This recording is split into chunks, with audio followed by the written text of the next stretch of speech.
দাজ্জালের সাথে সূরা কাহাফের রিলেশনটার কারণ কি? একটা মেকানিজম তো এখানে আছে। এত সূরা থাকতে রাসূল সাল্লাল্লাহু আলাইহি ওয়াসাল্লাম কেন বললেন যে সূরা কাহাফ পড়লে দাজ্জালের ফিতনা থেকে বাঁচবে? কারণটা কি?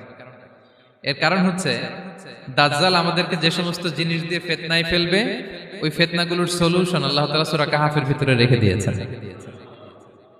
দাজ্জাল চারটা জিনিস দিয়ে আমাদেরকে ফিতনায় ফেলবে। দ্যাটস ট্রায়াল অফ ফেথ, এক নাম্বার।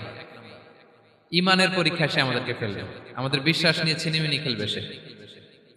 এটার সলিউশন আছে সূরা কাহাফ, আমি বলবো আস্তে আস্তে। দুই নম্বরে দাজ্জাল আমাদেরকে ফিতনায় ফেলবে দ্য ট্রায়াল অফ ওয়েলথ, সম্পদ দিয়ে সে আমাদেরকে ফিতনায় ফেলবে। তিন নম্বর দ্য ট্রায়াল অফ নলেজ, জ্ঞান দিয়ে সে আমাদেরকে ফিতনায় ফেলবে। চার নম্বর দ্য ট্রায়াল অফ পাওয়ার, ক্ষমতা দিয়ে সে আমাদেরকে ফিতনায় ফেলবে। দাজ্জাল চারটা জিনিস দিয়ে আমাদেরকে পরীক্ষায় ফেলবে। কয়টা?